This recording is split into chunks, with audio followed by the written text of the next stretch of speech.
દોસ્તો આપણે ST SC OBC સબન આરક્ષણ મળ્યું તો કોઈએ ને જે આરક્ષણ આલવાળ હતા वणी एम हुसीन आरक्षण आई तो कि आ पिछड़ी हुई जनजाति है या जाति है ते आ उभरी थोड़ी ऊंची आवेगा આપણે જી હા એ આરક્ષણનો ફાયદો નહીં ઉઠાડતો આપણે સિર્ફ છૂટી નોકરીએ પવાહારું આરક્ષણનો ઉપયોગ કરી રહ્યા આપણે આરક્ષણનો ઉપયોગ કરી આઈએસ કેમ ને બની શકતા આરએસ કેમ ને બની શકતા आईपीएस કેમ ને બની सकता सिविल सर्वेंट કેમ ને બની सकता આપણે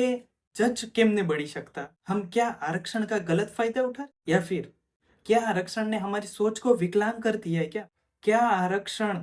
આપણે પટવારી બનવા હારું મળ્યું હું આપણે ગ્રામ સેવક બનવા હારું બન્યું હું एलडीसी बनवा हारू बन्યું કેમ આપણે એની छोटी नौकरी में आरक्षण નો इस्तेमाल કરી રહ્યા हमें अपने इन्वायरमेंट में चेंज करने की जरूरत है हमें अपनी सोच में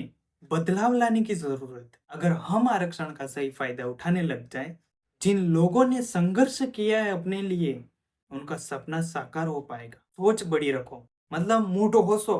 आरएस बनवानो होशो आईएएस बनवानो होशो आईपीएस बनवानो होशो एसआई बनवानो होशो वन में बड़ा करने का सोचो આપણે માછલી હવા વાળ્યો વા તે વેન में छोटो माछलो भी हवाई जाए ने मोटो माछलो भी हवाई अगर छोटो माछलो हवाई गयो ने આપણે એમ हो सके यार ठीक है આપણે કેરનો આજે સબ્જી બની જાયગા હું ખબર એક વાળ્યો ફેર વાવા તો કે મોટો માછલો મળી જતો तो थोड़ा વધારે ખાવા મળતો तो सोच बड़ी रखो और जीवन में संघर्ष करते रहो मेहनत करते रहो एक दिन हमारी मेहनत जरूर रंग लाएगी धन्यवाद सर